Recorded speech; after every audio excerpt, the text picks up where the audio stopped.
There's lots of talks of Acheron roaming around the internet now, and with the release being so close, there's a lot to consider when you're thinking about should you summon for this unit. But the biggest elephant in the room is, should you even pull for her right now?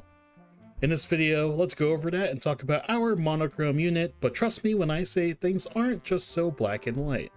Acheron is not a complete unit, and we're in the early stages of seeing how a unit like her will begin to work out. Being a Nihility unit who also relies on other Nihility units to be able to function properly, because Nihility units are the current best way to apply debuffs, this leads to some rooms for you to build your teams. However, this also gives you a limited amount of options to build your teams as well. This leads the community as players to consider these few options, adapt and overcome the limitations that are placed on us, or wait until things become a lot more complete and established. This leads into what our potential combinations can be to make your Acheron team work out. As stated early on, Acheron's core kit revolves around applying debuffs to gain stacks for her ultimate by accumulating 9 stacks. You'll then be able to use her powerful ultimate. If this is the core gimmick that we'll have to follow, this means we'll want to run characters who are able to implant debuffs as much as possible, as well as the most frequent amount of times as possible. This leads to one of her best partners being Silverwolf, who can reliably implant a debuff in every action, as well as her ultimate being able to implant debuffs as well. Multiple sources of debuffs to always be able to apply them ends up being super helpful. All of your damage over time units also come into mind, as dots are considered to be debuffs as well, and this ends up being a pretty reliably way to do it. Black Swan crosses the mind the most, because while she does apply Arcana to the enemy, her skill also comes with the added benefit of being able to apply a defense shred. These dance moves that Acheron and Black Swan shared were not just for show, they're very much so a great pairing to have together. Payla also comes to mind in terms of character usability for implanting debuffs, but I feel as if she would be a good option if you pair her with the Resolution Shines as Pearl's Little Sweat, so that she'll be able to apply debuffs with her basic skill and her skill if she isn't already E4 to have the Ice Resistance debuff. Welts actually ends up being a super great option as well for Acheron, being able to apply a slow with a skill, and with it being a multi-hit skill means there's more than likely a good chance that it'll actually be able to trigger. Not to mention also having a chance to increase the damage the target takes by 12% from his ultimate. Now, you may look at everything I've listed and said, that's just the entire Nihility cast. Well, yeah, that was kind of the point, to show the benefit for each and every one, and showing you why Acheron, the Nihility character, wants to play around with more Nihility units. This is where we'll begin to see the glaring issue that a lot of people are going to have with Acheron, and it's the chokehold she'll have with needing these Nihility units to be able to perform in the highest shape possible. This forces your hand into running Acheron alongside 1 to 2 Nihility units together to be able to try and maximize your damage, while also providing extra capabilities to dish out more damage. In an ideal scenario, your team will look something like Acheron to a Nihility and a Sustain. You can opt instead to not run a Sustain and bring a Harmony unit, thus letting you be able to dish out even more damage at the cost of survivability. Currently for Harmony units, there's no reliable way to apply debuffs with them. Asta does have a chance to burn on her basic, and Ruan Mei's ultimate may also count as a debuff on the enemy, so there is at least some sort of option. For Sustainers, the best choice that does come to mind is actually the Preservation Trailblazer. Being able to taunt the enemies away from targeting your damage dealers, which taunt is also considered a debuff.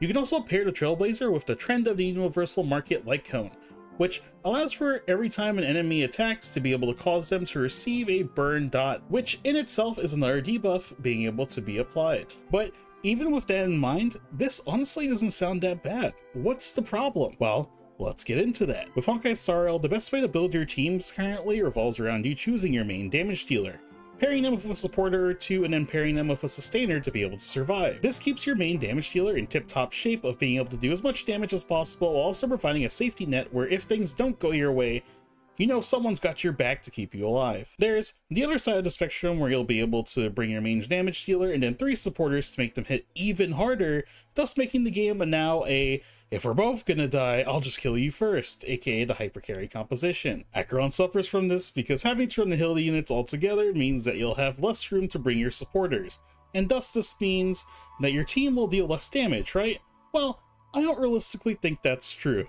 I think the term that comes to mind when I think of characters that are special cases that seem to break out of the norm of what you want out of a composition is the term future-proofing. Future-proof units are units that will outlive their current cycle and will be able to get better later on and remain at the top while raising the ceiling of the things that they can do. Most DPS characters aren't considered to be future-proof, as there will be a flavor of the month that comes along the line that will just do better, but Acheron is special. Because of her gimmick, this forces you to build and play around it specifically, and with that in mind, the real answer I have for Acheron's problem is the unit that she's most definitely best paired up with may not be in the game right now. However, at her current power level, she'll most definitely be able to play just fine with it, and it might just be a little awkward. I think a good way to look at this is to consider it with my favorite unit, Kafka.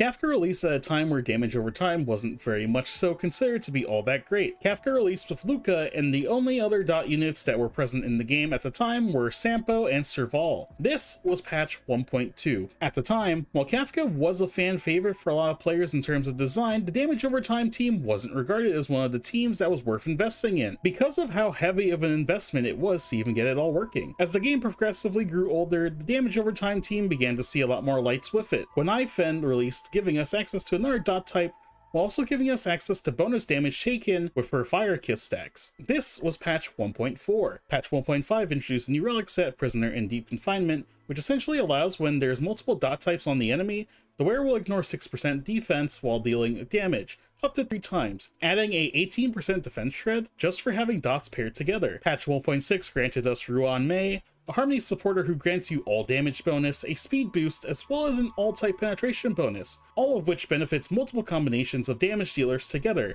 but are all beneficial stats as well for the damage over time team, which usually consists of multiple element attackers and not one specific member. Come to now with patch 2.0, Kafka gains a new damage over time partner with Black Swan, who further allows for her to shine and exceed, while also allowing for Black Swan to thrive a lot as well. Kafka's value has only risen ever since her release, and the damage over time agenda went from a team that was like, let's say top 5 into being a #1 contender in some ways.